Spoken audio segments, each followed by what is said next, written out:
The seventh day is over. You have now 3 more days left to work. But to work seriously, you have only 2 more days left. Because 10th day, after the sitting from 8 to 9, you will learn a new technique of meditation, and after that, the vow of silence is over.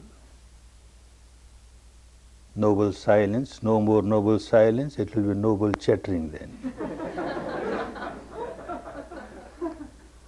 Chattering is chattering, noble or not noble. Chattering and serious meditation cannot coexist. They can't go together. So you won't be able to meditate seriously on the 10th day. And yet it is a very important day. Very important day because for 9 days, very deep operation, very deep surgical operation of the mind. On the 10th day, this deep wound will require some balm, and the technique that you will learn on that day will be a very soothing balm on the wound. And moreover, coming out of a very deep operation, coming out of silence for 9 days, suddenly one comes to the outside world, comes in contact. At times, people have very shocking experience. So that 10th day is a shock absorber for you. On the 11th day, you can face the world better. So for actual very serious meditation, the next 2 days. And Buddha wants you to meditate continuously. So far as this technique is concerned, continuity of practice is the secret of success. People come for longer courses, 20 days course, 30 days, 45 days. They work continuously. You have recess periods, but there is no recess period for long-term students. You also have to learn how to practice continuously. So for these 2 days, learn how to practice continuously. During meditation periods, of course, you sit with closed eyes and meditate, but what you call intervals are no more intervals for you now. When you have to do something at the physical level, you have to get up and walk to your residence, walk to the dining hall, etc. You are still meditating. With open eyes, you are aware. You are just resting, open eyes, you are aware. You are aware of whatever you are doing at the physical level. If you are walking, you are aware, you are walking. If you are eating, you are aware, you are eating. If you are bathing, you are aware, you are bathing. You are resting, you are aware, you are resting. But then along with that, very essential, you are also aware of some sensation or the other on the body. People have not understood Buddha properly, and they made it just awareness of walking, eating. It has its own advantage, but this is not Buddha's teaching. He wants you to be always aware of the sensation, either respiration or sensation. If you miss sensation, then you miss the deepest part of your mind. And you have to rectify the deepest part of the mind. You have to change the behavior pattern of the deepest part. So sensation, awareness of sensation is very important. While you are walking, it is not necessary, and at this stage not possible also that you can feel the whole body, sensation on the whole body, at least on the moving part. If you are walking, you are aware of sensations on your legs. If you are eating, you are aware of sensations on your fingertips. The mouth touches the food, you are aware of the sensation on the lips, on the gums, on the tongue, and as you swallow it on the throat. Whichever are moving part, you have sensations. Sometimes you don't feel sensation on the moving part than any part. But somewhere on the body you must be feeling a sensation, and along with that you are aware of whatever physical activity is going on. That is during recess periods. Then you have a continuity. Meditation hours, you sit, closed eyes, meditate. The rest of the period you open and do whatever is necessary to be done at the physical level, and you are still meditating because you are aware of your activities and you are aware of the sensations. Night time you go to bed, closed eyes, you are lying down. Lying down you are aware of every movement of your body. You feel like turning on one side and you are aware you are turning on the one side, and then you turn on the other side. You are aware of everything that is happening at the physical level. Along with that you are aware of sensations. Not necessary, again, to move from head to feet in order or feet to head in order. You are lying down. Any sensation arises anywhere, you are aware. So some sensation or the other, anywhere on the body. And as you are aware of sensation, you get sleep, deep sleep, very good. Night is for deep sleep. Next day morning as you awaken, you feel sensations. Again you start with the sensations. Quite possible at times a serious student may not get a deep sleep, half asleep, half awakened, very good. And in some cases, whole night no sleep, wonderful, whole night no sleep. But you keep lying down, closed eyes, no sleep, doesn't matter, and you are aware of sensation, aware of sensation. If you start worrying, oh look, no sleep, 12 o'clock no sleep, 1 o'clock no sleep, 2 o'clock no sleep, then next day you come up as a sick person. You are not practicing Vipassana. But you are just aware of your sensation. If no sensation, aware of respiration, whole night. And the mind is very equanimous. Next day you get up so fresh, as if you have come out of very deep sleep, very deep sleep. After all, nature wants you to sleep only for two purposes. One purpose is to give rest to the body. Whole day the body has been working, now give rest. Similarly, whole day the mind was busy here, there, give rest to the mind. So night time, never sit and meditate. Keep lying. So you get full rest to the body. You give full rest to the body and mind gets wonderful rest when it is awakened, aware, and at the same time equanimous. It gets so much rest. So the purpose is served, the body gets full rest, the mind gets full rest. Next day, you are very fresh, very fresh. There are, in all the Indian scriptures, three kinds of situations are there. Either one is awakened, or one is in sleep, or one is in dream. But there is a fourth situation for the yogis. Yogis does not mean those who do these acrobatic exercises of asana and pranayama. They are not yogis. Yogi is one who attains communion with the ultimate truth, is a yogi, Vipassana yogi. Now that is a stage which is very high stage. You are awakened not as a sick person. You are awakened with the reality of the sensations within you and keeping your mind perfectly equanimous, perfectly equanimous. That is why in many of the scriptures it is said, the entire world sleeps, but the yogi remains awakened, awakened in this sensations, the reality inside. This does not mean that night time you are getting sleep and you say, I won't sleep, I am a Vipassana yogi, that the world sleep, I will remain awakened. That is going to extreme. If naturally you feel like sleeping, sleep. But if you don't get sleep and you are aware of sensations, you are equanimous, no worry, don't have any anxiety. You are doing your job. You are just aware of the reality at the level of sensations and you are not reacting, you are equanimous, you are given full rest to the mind. You are given full rest to the body. Like this, make use of these remaining 2 days, learn how to practice Rattindiva Matanditu. As Buddha says, day and night. Only when you are in deep sleep you can't help. Otherwise, day and night, continuous, continuous, continuous. Make a very deep surgical operation so that in these 2 days you take out very deep rooted complexes which are causes for great misery for you. Let them come out now. This is the wonderful time to get liberated from those complexes, and continuity will help you. Storms might come still, but now having covered 7 days, you have strength to face. You are strong enough to face them. Don't worry. No such storm will come which will make you very much agitated.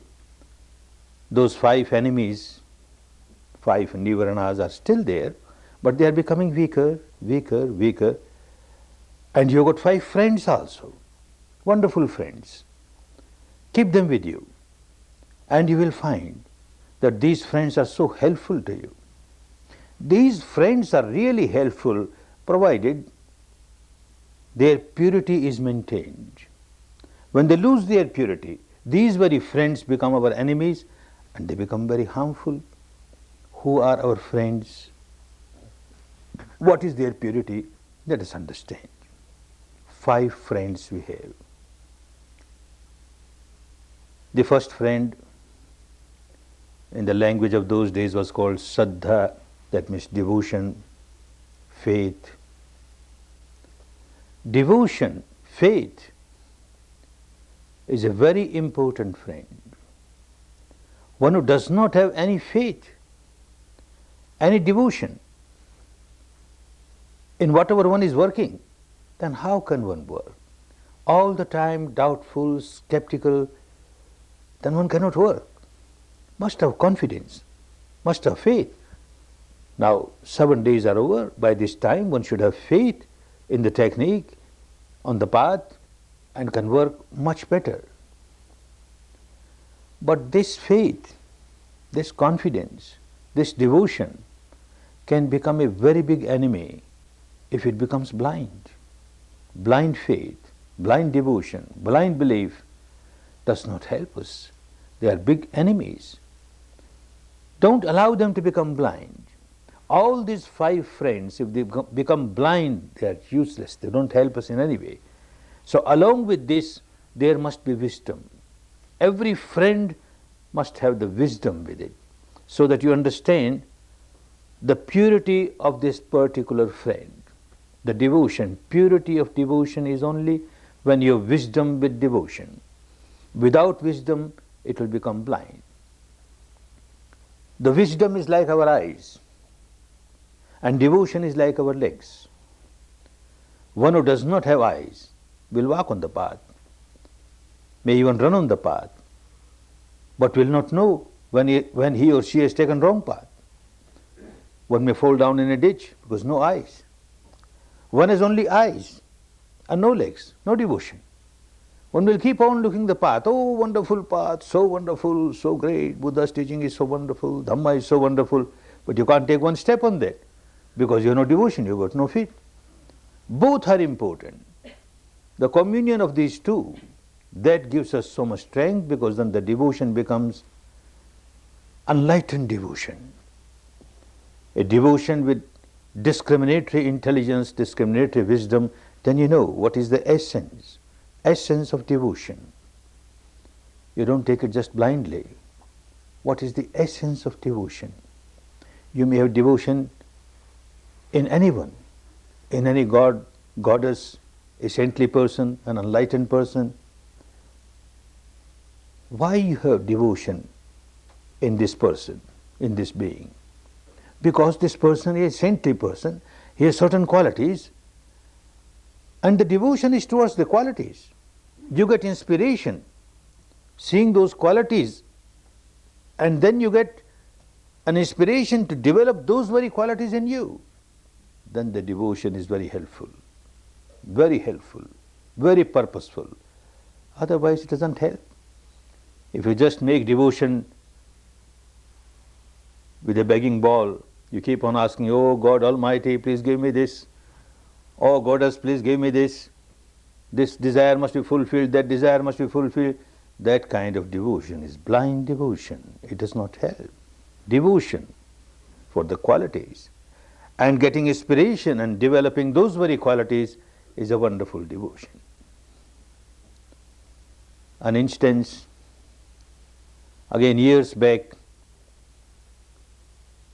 during the early courses I gave in India, coming from Burma. A very old lady came to a course, took the course very seriously, worked very seriously, understood the technique properly, worked properly, and got wonderful results. Going back home for 1 year, she continued to practice morning and evening, continued to apply this technique in daily life, and again she got much more benefits. After 1 year, she came again to get established more and more in the technique in Dhamma. But she had an interview with me and then told me that she has got one fear in her mind. What fear? She says she comes from the bhakti cult, the cult of devotion. And this is Gyan Marg. Gyan Marg means the path of wisdom. Although this will take to the final goal, I understand. But I fear I don't want to get out of my bhakti cult, my devotion. That must remain. And I fear by this technique, I will miss my bhakti, my devotion. And I tell her, oh no, don't worry. Your bhakti, your devotion will become stronger. Oh no, no sir. With this kind of technique, there is no place for bhakti, no place for devotion. And she won't understand. I told her, all right, do you really have faith in your God or your goddess? Do you really have confidence? Do you really have devotion? She said, what, sir? Traditionally, we are in this cult of bhakti. We have got so much of devotion, so much of faith, so much of confidence in this God or that goddess. Then I questioned her, do you make promissory offerings? Back in India, it's very common, promissory offering. What is a promissory offering?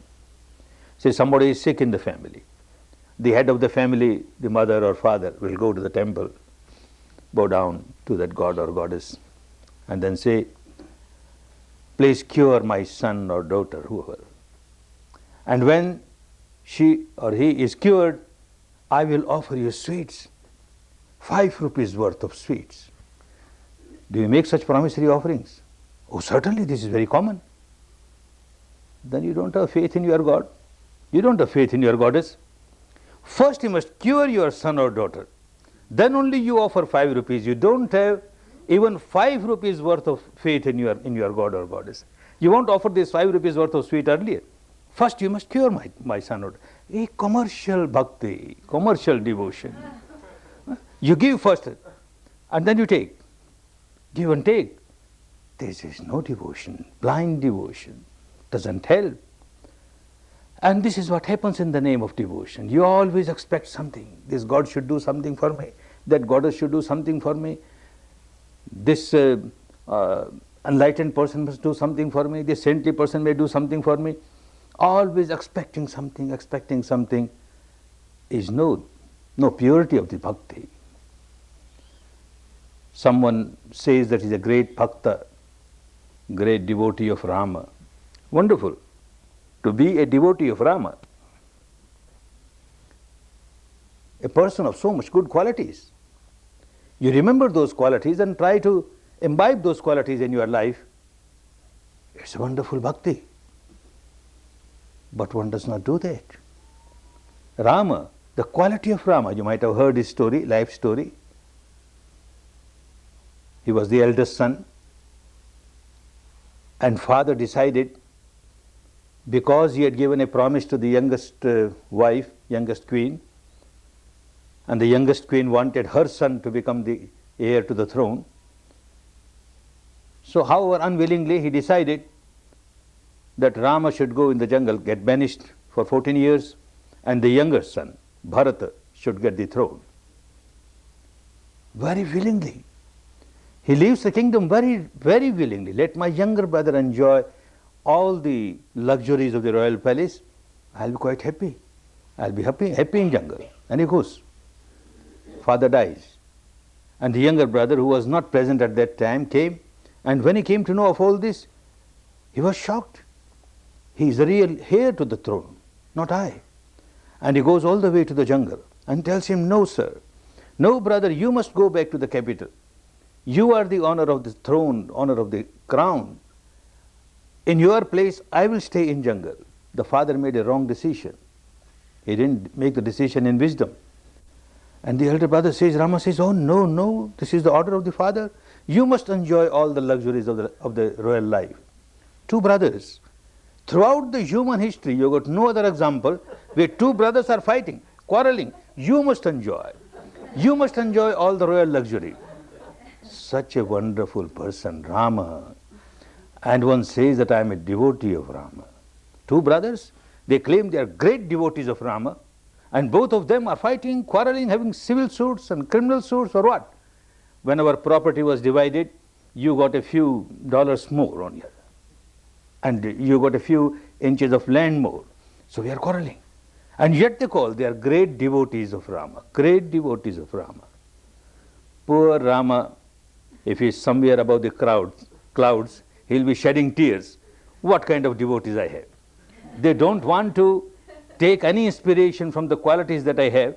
They don't want to live a life that I lived, and yet they call themselves devotees, my devotees. Madness, such kind of devotion does not help, does not help. And then Rama, he is taken as God Almighty, incarnation of God Almighty. See what we have made of poor God Almighty. We have devalued him. What a great devaluation. Somebody writes the name of Rama on the forehead, Rama on his arms, Rama on his chest, and wears the upper cloth printed Rama, Rama, Rama, Rama, so that the Rama should know that I am such a great devotee of Rama.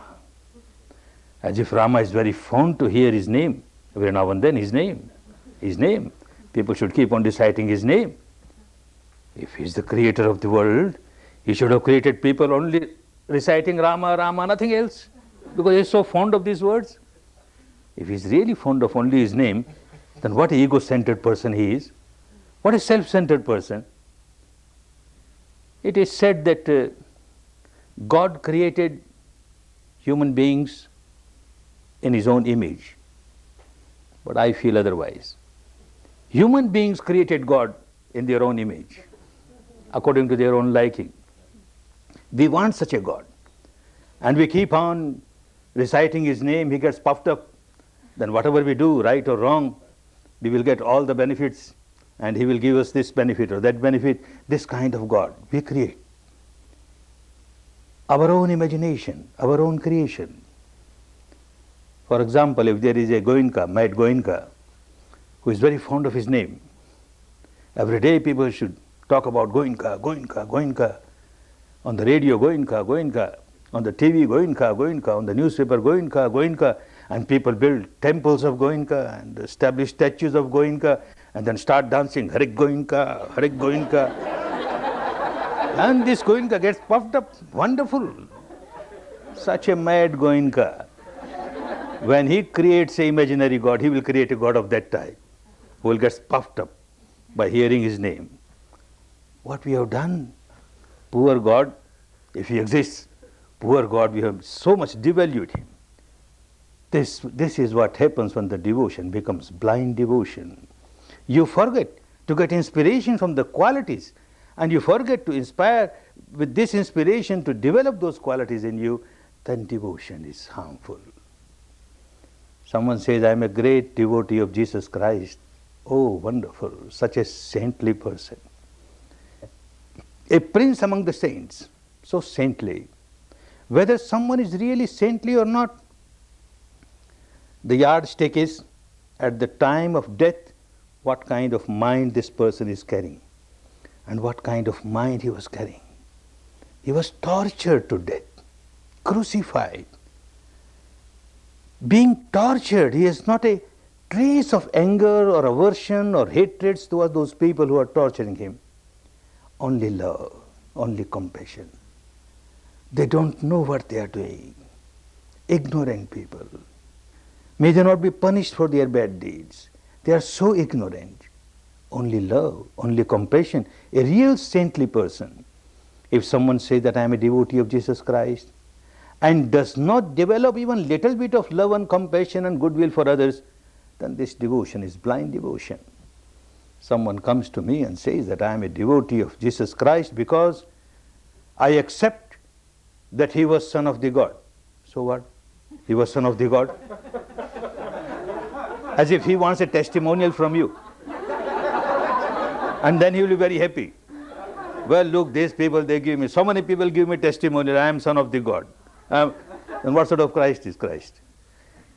We are mad, what we are doing? Is there any doubt that he was son of the God? He was son of the God. After all, what is God? Truth is God. Love is God. Compassion is God. Purity is God. And here is a product of truth, of love, of compassion, of goodwill, of purity. He is a product of that. He is son of God. Those qualities are important. And if we try to develop those very qualities in us, then yes, we are good devotees of Jesus Christ. Otherwise, no, it becomes a blind faith, blind devotion. Does not work, does not work.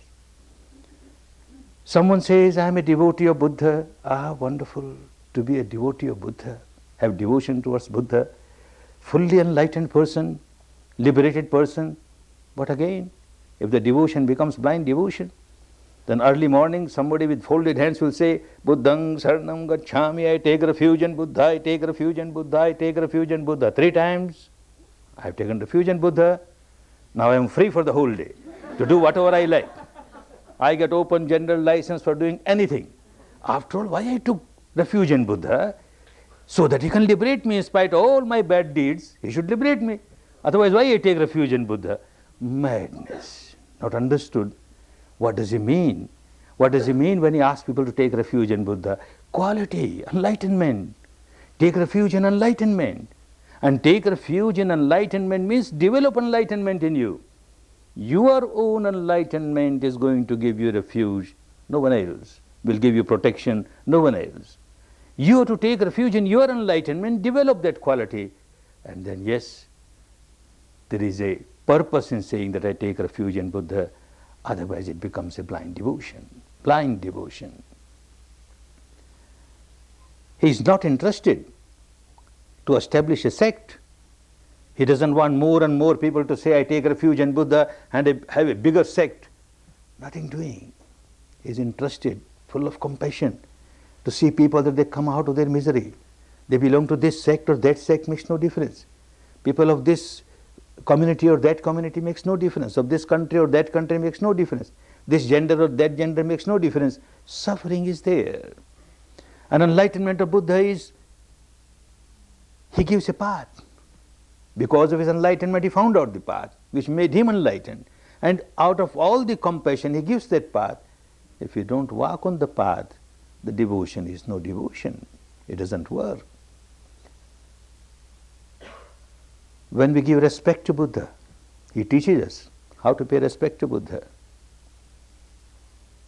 Buddha is not a name of any person, it is the quality, enlightened one. And anyone can be an enlightened person, not merely Gautama. This is not the monopoly of one person to become enlightened. He kept on saying that before me there were countless Buddhas, and after me there will be countless Buddhas. So when you pay respect to Buddha, he taught us how to pay respect to Buddha. Ye cha Buddha atita cha ye cha Buddha yanagata. All the Buddhas of the past, Atita, all the Buddhas of the future, Pachupanna Chaye Buddha, all the Buddhas who are now present may be, Aham Vandami Sabada. I pay respect to all the Buddhas of the past, of the future, of the present. Then you not get entangled yourself in a sect, in an organized religion. Then you get inspiration from the enlightenment, the quality of enlightenment, and try to develop that enlightenment in you. Whenever you pay homage to Buddha, he explained us how to pay homage to Buddha. Namo tassa bhagavato arahato samma sambuddhassa. Namo tassa. I pay homage to anyone who has these qualities. Namo tassa bhagavato arahato samma sambuddhassa, who is fully liberated, fully enlightened, and enlightened by his own efforts. To such a person I pay homage. You pay respect. We say you do puja. There is a puja which is called Samish puja, impure puja. You have an image of Buddha and you offer incense and flowers and sweets and bow down and you say, I am doing puja of Buddha. No. Niramisha puja. And what is Niramish puja? Pure puja. And he says, Dhammanu Dhamma Patipattiya Buddhang Pujemi. I do the puja of Buddha, that means I pay respect to Buddha by walking on the path of Dhamma. From the grossest to the subtlest, you start with Sila, the grossest part of Dhamma. Then you proceed to Samadhi, subtler than that. You proceed to Panya, subtler than that. And you transcend that also and experience Nibbana, the subtlest ultimate reality. This is how you pay respect to Buddha. Dhammanu Dhamma Patipattiya Buddhang Pujemi. The teaching, the Dhamma must be very well understood. The having respect for somebody, having devotion towards somebody should not make it, one should not make it a blind devotion, otherwise it does not work. Similarly, having respect for Buddha, one must keep on remembering the quality of Buddha. What are the qualities of Buddha? And these are the qualities of Buddha. Itipiso Bhagava Arahang Samma Sambuddho Vidya Charana Sampanno Sugato Lokavidu Anuttaro Purisa Dhamma Sarathi Sattha Deva Manussanang Buddho Bhagavati. Itipiso Bhagava. He is a Bhagavan. What Bhagavan? In 25 centuries, India has lost the meaning of this word Bhagavan. Now there are Bhagavans like monsoon frogs here and there, everywhere Bhagavan. Everybody claims I am a Bhagavan. What Bhagavan? 25 centuries back, what was Bhagavan? Bhagga Raguti Bhagava, Bhagga Dosoti Bhagava, Bhagga Mohoti Bhagava. One who has destroyed all the raga, craving, all the aversion, dosha, and all the ignorance, illusion, delusion, moha, lives in the glory of liberation, is a Bhagava. So unless all these impurities are eradicated, to call oneself Bhagava is wrong. And Buddha is a Bhagava, a Bhagavan. You get inspiration to develop those qualities little by little. You are coming out of raga, you are coming out of dosha, you are coming out of moha, craving, aversion, ignorance. Then you are really paying respect to Buddha. You have got devotion towards Buddha. Arahang. Again, old language of India. Ari means enemies. Hang, one was killed all the enemies. Oh, an apostle of non-violence, how can he kill anybody? And yet he has killed all his enemies. And who are our enemies? No outsider being is our enemy. Our own impurities are our enemies. One who has killed all the impurities, not a trace of defilement in the mind, has become an Arahant, has killed all the enemy. Samma Sambuddho, he has become fully enlightened by his own efforts. Everyone has to become fully enlightened by one's own efforts. One does not make effort and expect some supernatural power, some invisible power to make you enlightened, has not understood what Buddha is. Samma Sambuddho, each has to work out one's own salvation, get one's own enlightenment by one's own efforts. Itipiso Bhagava Arahang Samma Sambuddho Vidya Charana Sampanno. One is perfect in Vidya and perfect in Acharan. That means in practice as well as the theory. One understands Dharma at the highest level, Vidya, the wisdom, and then applies it in the life. This is the quality of Buddha. Yatha Vadi, Tatha Kari, Yatha Kari, Tatha Vadi. Whatever he speaks, he practices in life. Whatever he practices, that much only he speaks, nothing more than that. And that is why he is called Tathagata, one who has walked on the path of personal experience of the truth, has reached the ultimate goal of ultimate truth. If we say that we are devotees of Buddha, we have to follow that, step by step, with the truth, Vidya Charana Sampanno, Sugato. Every step taken by this person is the right step. At the physical level or vocal level or mental level, he can't do anything that will harm others. We also try to develop that quality in us. Every step of ours, every action of ours should go for the good of others, not to harm others. Lokavidu. One has realized the truth of the entire universe within the framework of the body. We also start taking steps to experience the truth of the entire universe within the framework of the body. Whole life one who keeps on serving people, so much of compassion. He becomes enlightened at the age of 35 and passes away at the age of 80. 45 years, day and night, serving people, suffering all around. People are so miserable. He finds out a wonderful technique, a wonderful path, and out of compassion he keeps on serving, day and night. Hardly 2 to 3 hours he will sleep, and that also just lying down with the awareness and with wisdom. Rest of the time serving. Whole life kept on serving people. Now it is 80th year.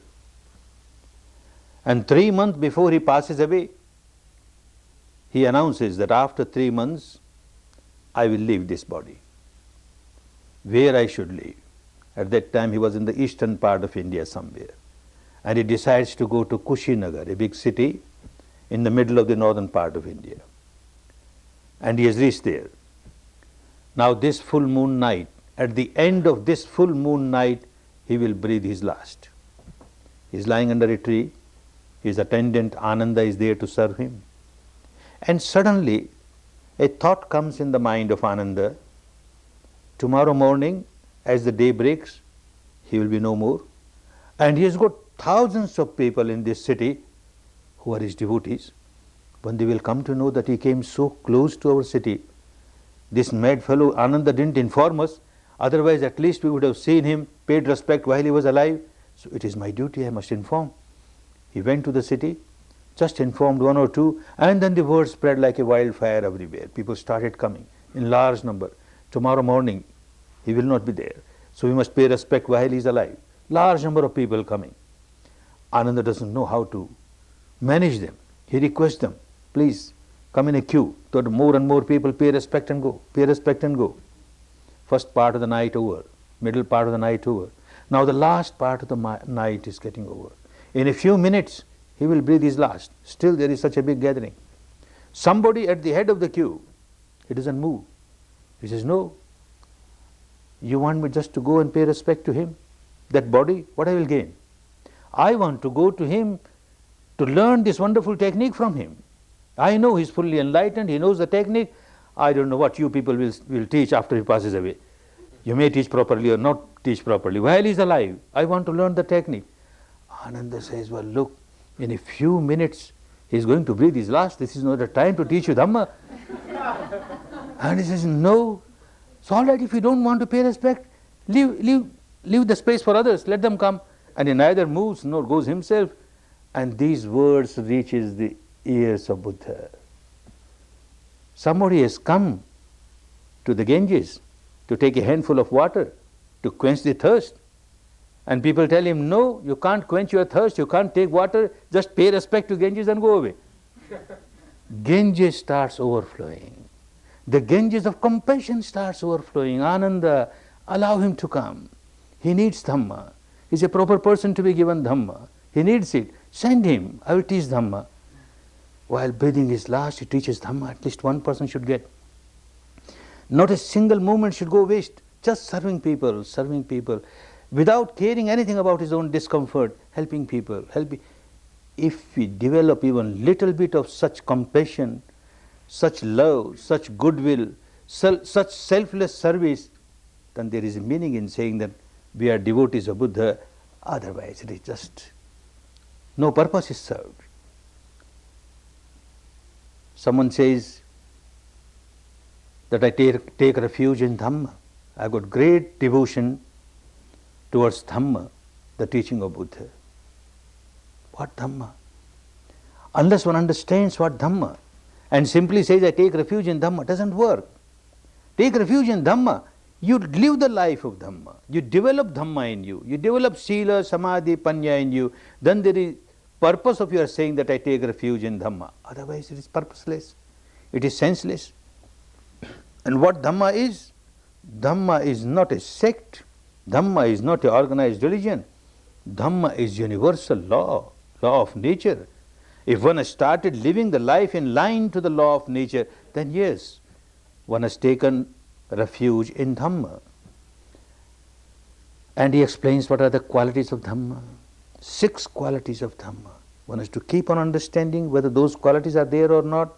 Otherwise, in the name of Dhamma, one may get entangled in some kind of sect, belief, dogma, etc. What are the qualities of pure Dhamma? Swakhato Bhagavata Dhammo. Swakhato.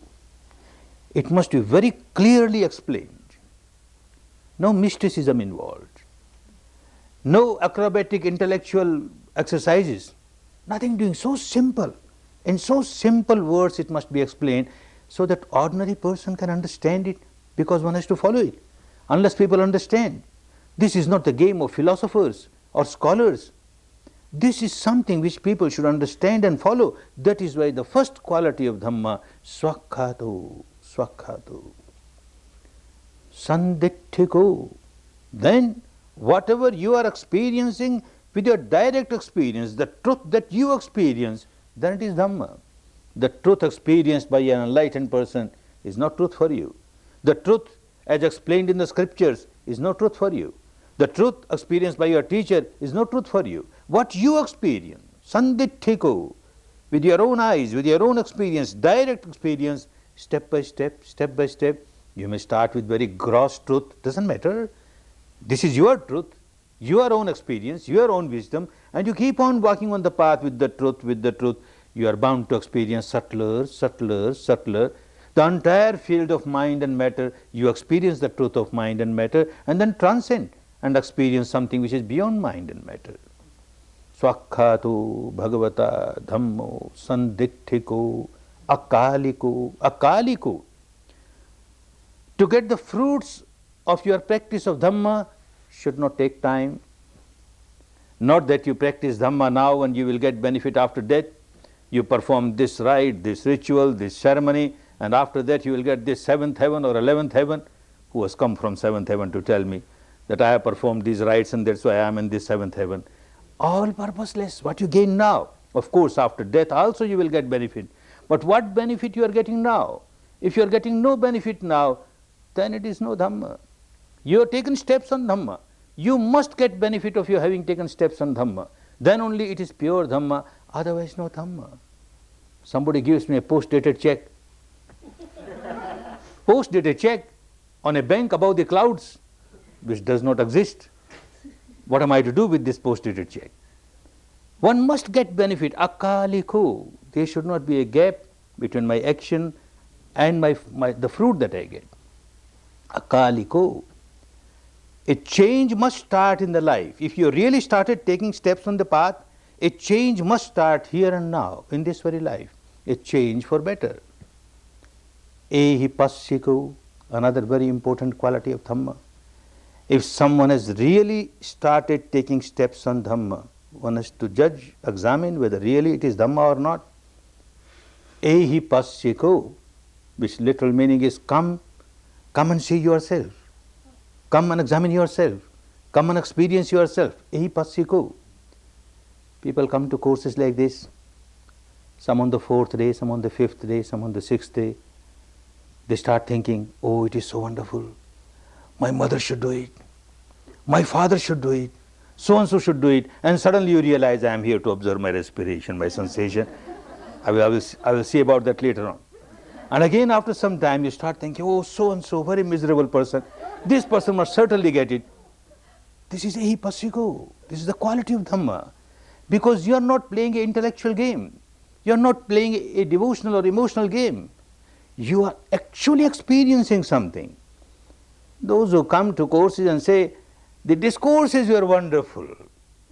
What discourse is wonderful? The Dhamma was wonderful.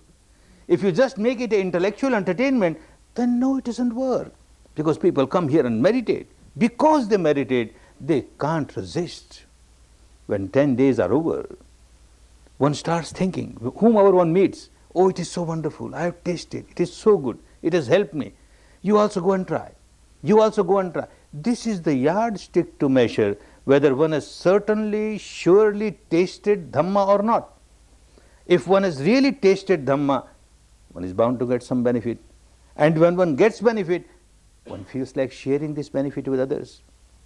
If someone is a good writer, he feels like writing something so that more and more people know about it. People do not know that such a technique is prevailing, is being taught.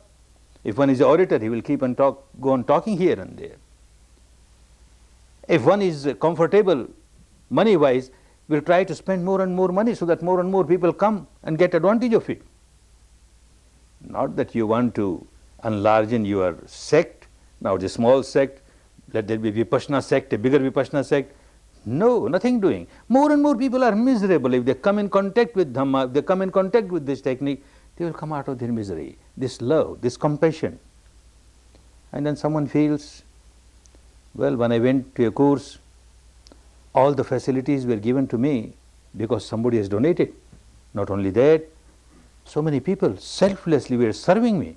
That's why I could meditate so peacefully, so comfortably. Oh, I must also give 10 days of my life. I must go and serve in one of the courses. And people come like this to give their service. Ehi passiko, more and more people can get benefit of it. It is good when somebody gives a dana, a donation, because more people can get advantage of the facility. But it is much better if somebody gives a donation of service. You see, it is the volition that counts. When you are giving money for the liberation of people to come out of their misery. You give money to feed somebody. You give money to get water for somebody or some medicine for somebody. They are all good. But when you give money for the teaching of Dhamma, nothing like that. Your volition is that people come out of their misery, total misery. When you serve, when you give money, that moment when you thought of you decided to donate money was a good moment. Your volition was wonderful. When you actually gave money, your volition was wonderful. But when you serve for 10 days continuously you are serving, and every time you are there, you feel good of others. Ah, look, so many people get Dhamma. Look, so many people are coming out of their misery. Continuously for 10 days, you are developing this parami, you are developing this volition, Dhamma volition. It is wonderful. People who have been giving such service, they find it. With my own experience, I know how I found it. When one starts giving service, one's own meditation becomes stronger and stronger. When you give food to somebody, the nature helps you that you will not starve. Similarly, when you give Dhamma to somebody, your Dhamma in return will become stronger and stronger. You get more Dhamma. So like this, people think of ehi passiku, more and more. I serve more and more people, so that more and more people get Dhamma, more and more people get Dhamma. This is the quality, the yardstick whether one has really practiced Dhamma or not. Opaneiku. If it is pure Dhamma, then every step that you take on the path takes you nearer and nearer to the final goal. Because the path is such, so clear, like a highway, a autobahn, no curves here and there, not that you enter a blind alley and then come back. Nothing doing, every step takes you to the final goal. And that is Opaneiku. Adime kalyanakari, madhyame kalyanakari, antame kalyanakari. It is beneficial in the beginning, beneficial in the middle, beneficial in the end. You practice only Shila and you find you start getting benefits. You practice Samadhi, more benefits. You practice Panya, much more benefits. You reach the final goal. Countless benefits you get. Every step that you take on the path gives result, good result. Not a single step, not a little effort that you make on the path of Dhamma goes waste. Nothing goes waste. And in this way it is called Opaneyiko. Pachattang Veditabbo Vinyuhiti. Pachattang, direct experience by everyone. When we belong to this sect or that sect, this community or that community makes no difference. Dhamma is for all. Everyone can get benefit of Dhamma by practicing oneself. It is not that first you get converted in this particular organized religion, then this particular organized religion will start helping you. Nothing doing, then there is something wrong. Anybody, one may keep on calling oneself a Hindu, a Christian, a Jew, a Muslim, a Buddhist, makes no difference. Human being is human being. Out of ignorance, one keeps on generating craving, aversion, ignorance, and because of that one remains so very much agitated, so very much miserable. The path is there to take out the misery by taking out the impurities of the mind. So anyone can practice and will get the same result. Pachattang veditabbo. It must be direct experience. If you play intellectual game, it doesn't work. The same teaching was there. The entire spectrum of the spirituality of India before Buddha, at the time of Buddha, and after Buddha remains the same. Come out of craving, come out of aversion, come out of illusion, delusion. Nothing new. Nothing new, but still so much new, because that is all at the intellectual level, at the emotional level. Here arose somebody who says at the actual level. How to come out of craving? Well, look, you observe your sensation. Your craving starts because of a pleasant sensation. Come out of aversion. Look at your sensation. Observe it. Whenever there is an unpleasant sensation, then only you start aversion. Really? At the practical level somebody is teaching, and this is pachattang veditabbo. At the level of Vedana, one has to understand the reality and come out of the misery. Vinyuhi. Any wise person can do this, can practice this. It is applicable to one and all. These are the qualities of Dhamma. Understanding these qualities, if one starts walking on the path, the benefit is bound to be there. Similarly, one says, I take refuge in Sangha. Not in any person, the quality of the person. Anybody who is walking on the right path, Supatipanno Bhagavato Savaka Sangho, Ujupatipanno Bhagavato Savaka Sangho, Nyayapatipanno Bhagavato Savaka Sangho, Samichipatipanno Bhagavato Savaka Sangho. Anyone who is walking on the right path, the correct path, the path of truth, the path of wisdom, and walking on the path, one has reached the stage where one has become a saintly person. 4 stages of liberation. Out of them, at least first stage one has reached. And then only one is called a real Sangha. Such a person, by seeing such a saintly person, one gets inspiration. And with this inspiration, one starts walking on the path. This is taking refuge in Sangha. The devotion is good devotion with the wisdom when one starts applying Dhamma in life. One starts developing the qualities in life. This is Saddha, the first important friend of ours. Second important friend, in the language of those days, it was called Virya. Virya means effort. Again, proper effort. If you don't know how to make effort, you make effort in the wrong way, and yet you don't get the result. Proper effort. What you have to do? There is a story back in our country, in India. In the city of Varanasi, a very ancient holy city of northern India, 4 friends, one moonlit night they decided we better have boating for the whole night. And they took a boat. And Varanasi is Varanasi. It is a city of hashish, bhang, lot of smoking of bhang and drinking of bhang. And they had all that. And then in that boat they started rowing the whole night, perspiring, daybreak. And they saw their boat has not moved even an inch. It is where it was. What's wrong? And then someone found out. The rope by which the boat was tied to the tree at the bank, nobody untied this rope. This rope of ignorance is there, and you keep on rowing, perspiring. What you will get? You must know how to work, and then you work properly with wisdom, understanding what the path is, understanding what the technique is. Yes, you will reach the final goal. Otherwise, all your efforts will go waste. Virya. And third important friend is Sati, awareness. Now, Sati has got 2 meanings, this word. One meaning of the word Sati, Smriti, is memory. People take that meaning sometimes. Memory, and you start remembering. Memory of the past is not the technique of liberation. Sati, the another meaning of sati is awareness, and awareness is always of the present moment. You can't be aware of the past, you can have memory of that. You can't be aware of the future, you can just be thinking of that. But you can't be aware of it. Awareness should always be and can always be for the present moment, from moment to moment. Whatever you experience, you are aware of it. Whatever you experience, you are aware of it. Aware at the surface level and aware at the depth level.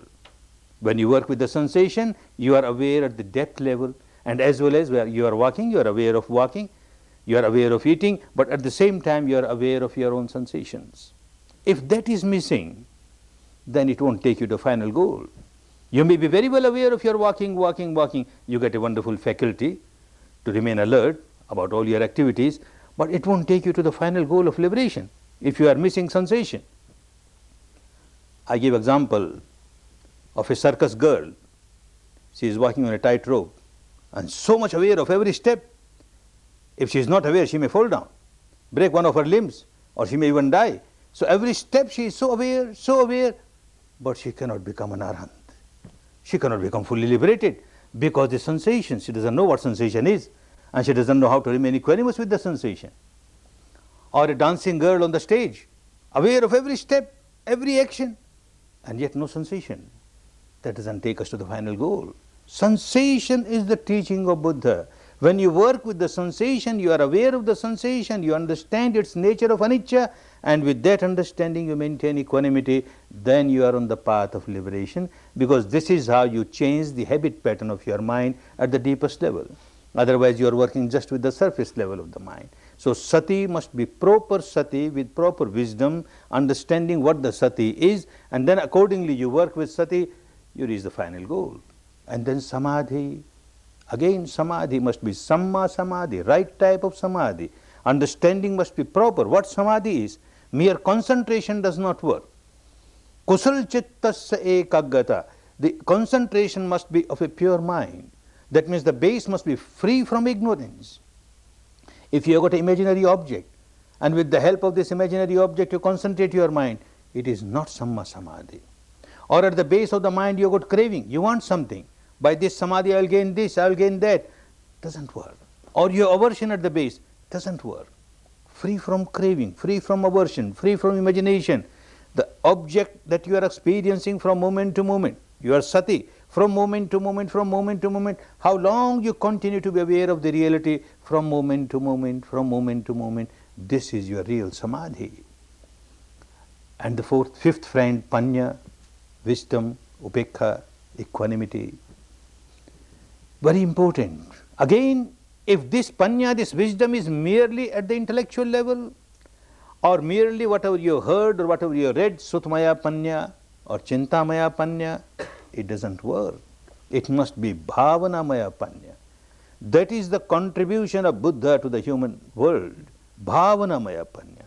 You have to experience the wisdom at the level of your sensations. Then it is real panya. Equanimity at the level of sensations is your direct experience, and equanimity, wisdom, that keeps you free from craving, free from aversion at the deepest level of the mind. This is what you started doing here. This is what you have to practice in your life. Daily practice, you are with the sensations, and that you are not reacting with craving, you are not reacting with aversion. You keep on understanding this is anicca, anicca, and your mind becomes equanimous. Then you find how this equanimity has started manifesting itself in your day-to-day life. It must manifest. If you have just accepted anicca, if you have just accepted equanimity only at the intellectual level or devotional level, you can't expect it to manifest in your day-to-day life. Ups and downs in the life are bound to be there. Vicissitudes are bound to be there. How to deal with equanimity to all the situations in our day-to-day life, then yes, the panya is real panya. Again, a story in our country. A very rich person at the old age died, and according to the custom there, his two sons started living in a joint family. For some time they continued in joint family, and later on some misunderstanding arose, they started quarreling, and then they divided the whole property, the money, jewelry, land, everything divided half-half. When everything was divided, somebody found out a small packet hidden somewhere. They took it out, what it is. And they found that it contained two rings. One was the ordinary silver ring, other was a ring studded with very valuable diamond.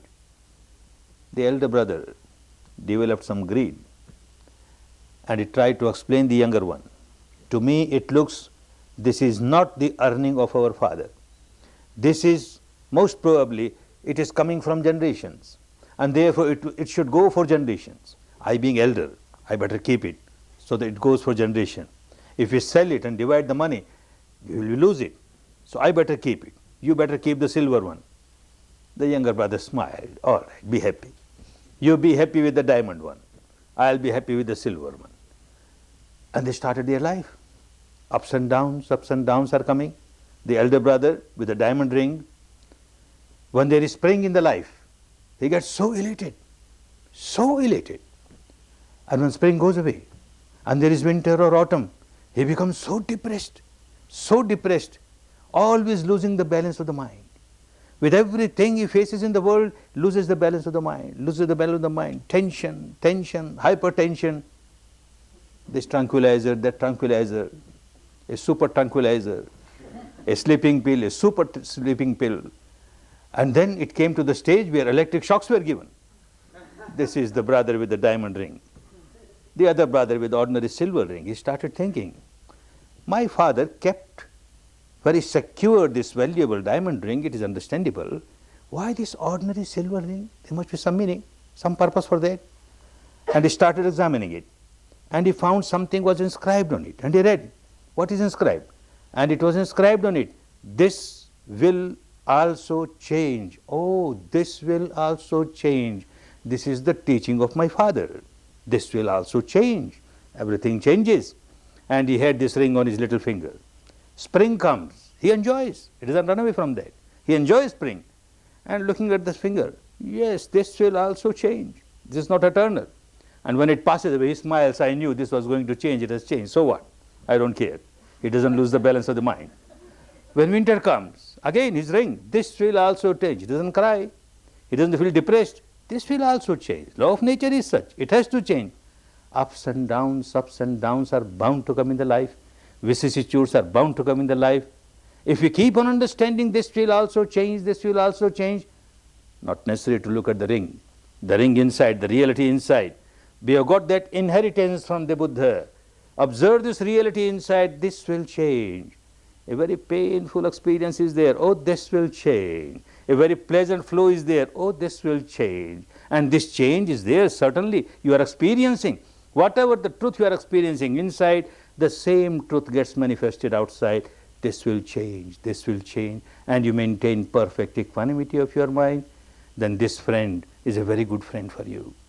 All these 5 friends are wonderful friends. Don't worry about the enemies. No enemy can harm you. You keep these 5 friends with you and keep them pure, no pollution, with the wisdom, understanding how to make use of these friends. And you will find step by step, you are moving towards the final goal. These 2 days of serious meditation are days of real serious meditation. See that you maintain the continuity. Day and night, only when you are in deep sleep. Otherwise, day and night, nothing to do with other students. Carry on your own.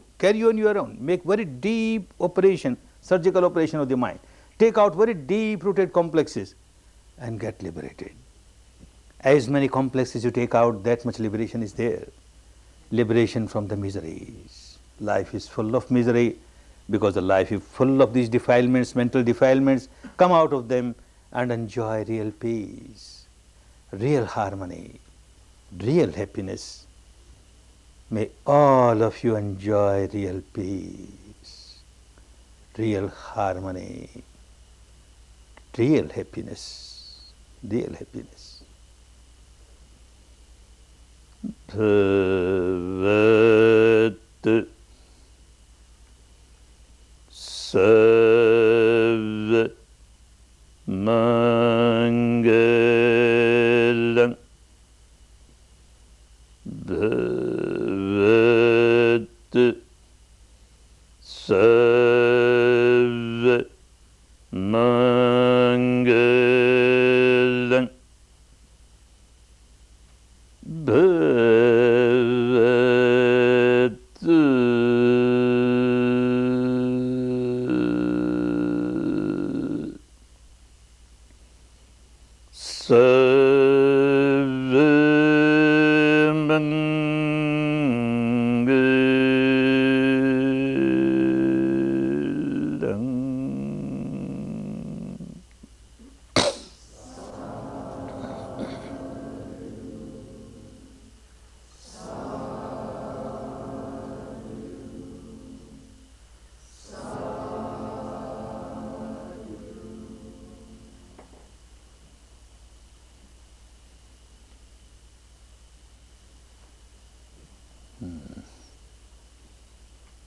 Take rest for about 5 minutes and then again start working. Take rest for about 5 minutes.